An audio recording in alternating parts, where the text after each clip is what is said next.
Hello everyone, I'm your storyteller, and today, I'm here to lead you into the shadows. I know you're using this video to help you sleep, so before we begin, don't forget to like this video and subscribe to the channel. Tell me in the comments where you're from and what time you're watching. Lay back comfortably, relax, and let's begin. My name is Emily Grant, and I've worked the night shift at St. Mary's Hospital for the past 3 years. It's the kind of job most people avoid. The hours are long, the pay is mediocre, and the nights can be endless. But for some reason I liked it. There was something about the quiet that settled in after midnight, the way the world seemed to slow down.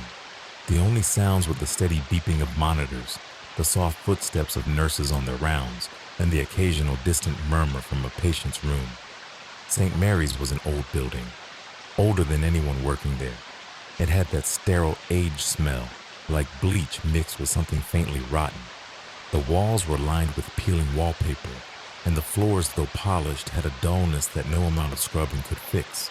It felt like the kind of place where memories lingered, where the air itself carried the weight of everything that had happened within its walls. But we didn't talk about that.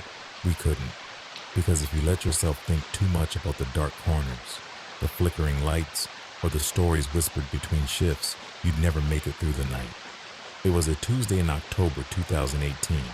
The rain outside was relentless, a steady drumming against the windows that made the world feel smaller, more isolated.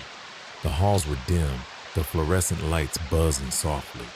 The shift had been uneventful so far, just the usual medication rounds, chart updates, and half-hearted attempts to keep myself awake. I glanced at the clock above the nurse's station, 12:25 a.m. The hands seemed to drag, each minute stretching longer than it should. I rubbed my eyes and stifled a yawn. Across the hall, my friend and fellow nurse, Sarah Mitchell, was helping one of the patients in room 313. Sarah was one of those people who made the job look easy. She had a natural calmness, a warmth that patients and staff alike gravitated toward. Her dark brown hair was always neatly tied back, and her smile, even at the bleakest hours, never wavered. She caught my eye and waved as she stepped out of the room, pulling the door closed behind her. "Everything okay?" I asked, leaning against the counter. She nodded, brushing a strand of hair from her face. "Yeah, Mr. Davies just can't get comfortable tonight." I smiled. "He's always a tough one." Sarah chuckled softly. "Tell me about it. I swear some nights feel longer than others." She stretched her arms above her head, her shoulders rolling back with a satisfying crack. "I need coffee," she declared. "Want some?" I shook my head. "Nah, you go ahead. I'll hold down the fort." "Thanks, Em," she said with a grin. "Be back in a few." The room was empty, but the cold lingered. A sharp biting chill that settled in my chest and refused to leave. My flashlight lay on the floor where I dropped it, the beam casting wild, shaky patterns on the walls. My breath came in shallow gasps as I tried to make sense of what had just happened. Did I imagine her? The whisper, the pale face, the hollow eyes. It felt too real to be a trick of my mind. But the room was empty now, the silence pressing down on me like a weight. I picked up the flashlight, my fingers trembling, and backed out of room 306. I didn't dare turn my back to the darkness. Once I was in the hallway, I slammed the door shut. The bang echoed down the corridor, too loud, too final. I took a shaky breath, my heart still hammering in my chest. The hallway stretched out in front of me, dim and endless. The lights flickered, casting jittery shadows that seemed to move just out of sync with reality. I needed to get back to the nurse's station. I needed to see Janice, to hear another human voice, to ground myself in something real. I forced my feet to move one step at a time. The squeak of my shoes was deafening in the oppressive silence. As I turned the corner, I saw a figure ahead standing just outside the nurse's station. Relief flooded through me. It was Janice. Her back was to me, her shoulders hunched like she was looking at something on the desk. "Janice," I called out, my voice shaky. She didn't move. I felt a flicker of unease. "Janice?" I called again, a little louder this time, still no response. I hurried toward her, the cold in my chest tightening. As I got closer, I realized something was wrong. Her scrubs were the same pale blue, but her hair, it was too long, and it hung limply down her back, damp and stringy. My steps faltered. The figure slowly turned around. It wasn't Janice. It was the girl. Her hollow eyes stared straight into mine. Her lips parted, and that whisper came again. Cold, broken. "Help me." I stumbled backward, a scream clawing its way up my throat. My legs felt like jelly, but I forced myself to turn and run. The hallway seemed to stretch out endlessly, the lights above flickering faster, the shadows on the walls twisting and writhing. I burst into the nurse's station, my chest heaving. My eyes darted around frantically, searching for Janice. She wasn't there. I grabbed the edge of the desk, trying to steady myself. My head was spinning. Where was she? She said she was going to check on the ICU patients, but she should have been back by now. The intercom crackled to life, the static hissing and popping. I jumped, my heart pounding in my ears. A faint voice drifted through the static. Help me. The same voice, the same whisper. No, I whispered, tears pricking my eyes. No, no, no. The lights overhead flickered wildly, then went out completely. The room plunged into darkness. My breathing came in short, panicked bursts. I fumbled for my flashlight, my fingers numb. The beam cut through the dark, but it didn't help. The shadows seemed thicker, heavier. The whisper came again, closer this time. Help me. I spun around, the flashlight shaking in my hand. The beam landed on the hallway. The girl was standing there just a few feet away. Her eyes were empty pits, her mouth twisted in a grimace of pain. Please, she whispered. I couldn't move. My feet were rooted to the floor. Every instinct screamed at me to run, but I was trapped in her gaze. Then, from somewhere behind me, I heard a door creak open. Footsteps, slow, shuffling footsteps, echoed through the darkness. I turned the flashlight toward the sound. The beam landed on Janice. Her eyes were wide with terror, her face pale. What's going on? She whispered. Relief crashed over me like a wave. I ran to her, clutching her arm. We have to get out of here, now. She nodded, her eyes darting toward the hallway. What did you see? I swallowed hard. I don't know, but it's not right. There's something here. We took off down the hallway, our footsteps pounding on the floor. The cold air seemed to cling to us, dragging us back. The whisper followed us, growing louder, more desperate. Help me, help me. We reached the elevator and Janice slammed the button. The doors creaked open and we stumbled inside. I jammed my finger on the ground floor button, my hands shaking so hard I could barely keep them steady. The door slid shut. As the elevator started moving, I let out a shaky breath. We were okay. We were getting out. But just before the doors closed completely, I saw her, standing at the end of the hallway, her hollow eyes staring, her lips moving. Help me. The door slid shut, and the whisper disappeared into the dark. The elevator jolted downward, the hum of the motor vibrating through my bones. I clutched Janice's arm, my knuckles white. Her face was pale, her eyes locked on the elevator doors, like she expected them to burst open any second. We didn't speak. We didn't need to. The air between us was thick with fear. My heart pounded so loudly I was sure she could hear it. The whisper still echoed in my ears. Help me. The words clung to my mind, chilling me to my core. The elevator felt like it was moving too slowly. I kept my eyes on the small display above the door. Level 3. Level 2. The lights flickered. I held my breath. The elevator shuddered to a stop between floors. The overhead light sputtered once, twice, and then went out. Darkness swallowed us whole. My breathing grew ragged. I felt Janice's grip tighten on my arm. The only sound was the faint hum of the stuck elevator and our panicked breaths. Please, Janice whispered. Not now. Not here. I fumbled for my flashlight, my fingers numb and clumsy. When I finally switched it on, the beam was weak, barely piercing the darkness. I aimed it at the control panel. The buttons were unresponsive. The emergency call button blinked faintly, but when I pressed it, nothing happened. We're trapped. Janice's voice cracked. No, I whispered, more to convince myself than her. We'll get out. Maintenance will notice the elevator's stuck. But deep down, I wasn't so sure. The hospital was massive, and during the graveyard shift, everything slowed down. Maybe no one would notice for hours.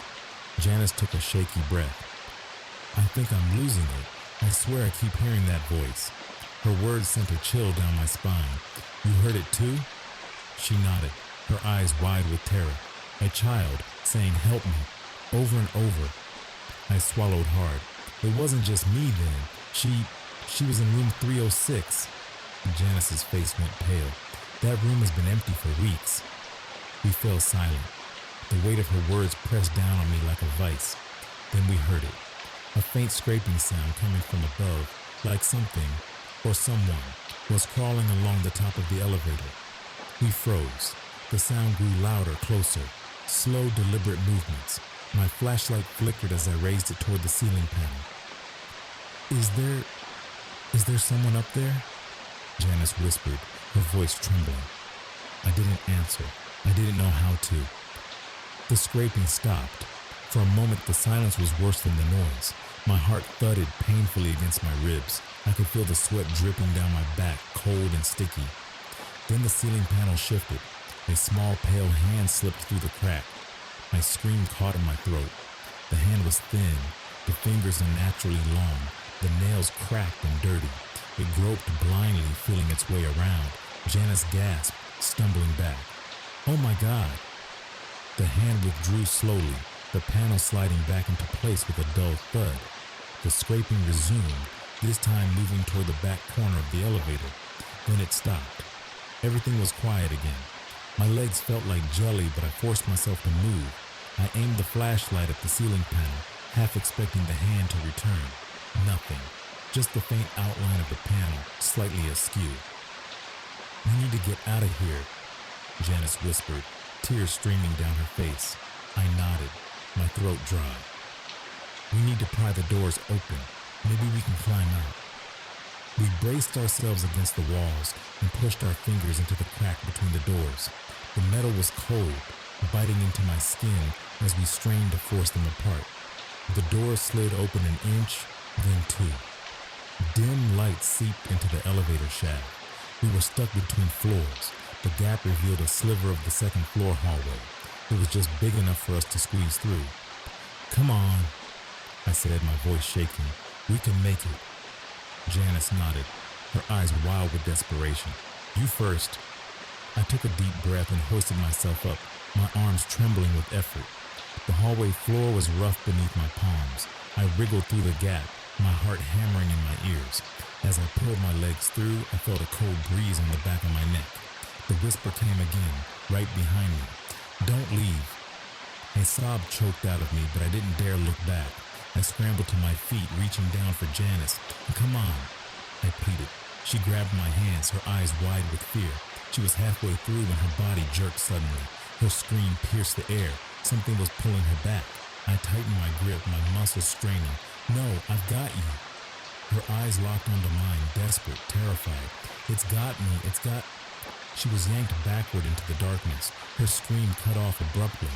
The elevator doors slammed shut. Help me. The lights flickered, casting long, twisted shadows on the walls. I was alone. The hallway was deathly silent, but my mind was a storm of screams. My hands shook, the sting of Janice's blood on my palms making everything too real. I stared at the elevator doors, expecting them to open again, hoping, praying, but nothing happened. Janice was gone. A cold dread settled in my chest, crushing my ribs. I tried to move, but my legs were useless, rooted to the floor by terror. My breath came in short, shallow bursts. My brain kept repeating the moment over and over. Her eyes wide with fear, her fingers slipping from mine. That final scream as she was pulled back into the dark. The whisper came again, faint but crystal clear. Help me. I clenched my teeth, my jaw trembling. The voice wasn't Janice's, it was the girl. The same ghostly whisper that had haunted me all night. But now it felt closer, more insistent, like she was standing just behind me. I forced myself to turn around. The hallway stretched out in both directions, dim and endless. The overhead lights flickered erratically, casting long, shifting shadows. The air was thick with an unnatural cold, biting into my skin. I took a step forward, my body numb. I couldn't stay here. I had to find help. But the hallways felt different now, twisted in a way that made no sense. The familiar corridors seemed to stretch longer than they should, doors appearing and disappearing like I was trapped in a maze. A shuffling sound came from behind me. I spun around, my heart in my throat. The hallway was empty. I took another step, then another. Each footfall echoed like a drumbeat in an empty auditorium. The cold pressed in from all sides, growing sharper with every breath. Then I heard it, soft footsteps matching mine, a half second behind, like someone was following me, mimicking my every move. I turned a corner and froze. There at the end of the hallway stood the girl. Her hair hung over her face, damp and stringy. Her hospital gown was torn and stained, clinging to her thin frame. Her feet were bare, pale against the cold linoleum. She lifted her head slowly. Her eyes were hollow black pits. Tears streaked her cheeks, carving lines through the dirt on her face. Her mouth opened, her lips trembling. "Help me," she whispered, her voice breaking. A surge of fear and pity tangled in my chest. She looked so fragile, so lost. But something about her eyes, the emptiness, told me this wasn't a child who could be saved. I took a step back, my legs shaking. "Please," she whispered again, "don't leave me." I opened my mouth to speak, to say something, but no words came out. Her head tilted to the side, the motion unnatural, jerky. Her expression changed, the sadness drained away, replaced by something else, something darker. A cold, malicious smile curled her lips. The lights above me buzzed loudly and exploded, showering the hallway in sparks. Darkness swallowed everything. My flashlight flickered, barely holding the dark at bay. The girl took a step toward me. Her form blurred and twisted, her limbs stretched, her fingers growing long and pointed. Her head lolled unnaturally as she moved, her steps slow and deliberate. I stumbled backward, my breath ragged. "Stay away," I choked out. She didn't stop. The whisper grew louder, warping into a distorted, angry hiss. "Help me. Stay with me." Her face contorted, the skin cracking like old porcelain. Her hollow eyes locked onto mine, and I felt something cold wrap around my chest, squeezing the breath out of me. I turned and ran. The hallway warped around me, the walls stretching and closing in. My footsteps pounded in my ears. The whisper followed me, relentless, echoing off the walls. "Help me. Help me. Stay." I reached a set of double doors and slammed into them, pushing with all my strength. They burst open, and I stumbled into the main lobby. The lights here were brighter, the air warmer, normal. I fell to my knees, gasping for breath. The whisper stopped. I looked around wildly. The lobby was empty. The front doors were just ahead, the night beyond them calm and quiet. I pushed myself up, my legs trembling. I was almost free. Then I felt it.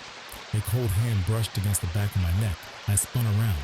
The girl stood just inside the doorway I'd come through. Her dark eyes stared at me, the edges of her form flickering like a candle flame.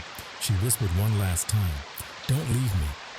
Her image wavered, then collapsed into shadow, melting into the floor. The cold faded. I stumbled backward through the front doors, the night air filling my lungs. I didn't stop until I was in the parking lot. I looked back at the dark windows, half expecting to see her face staring out at me, but there was nothing, just darkness. The police arrived minutes later. They found Janice's ID badge in the elevator, but no trace of her, no explanation. She was just gone. I left St. Vincent's that night and never went back. The whispers stopped. The cold faded, but sometimes when I'm alone, I still hear it. Soft, fragile. "Help me." And I know she's still there, waiting. Thank you for listening to tonight's story. If you enjoyed it, don't forget to like this video and subscribe for more chilling tales. Until next time, sleep well, if you can.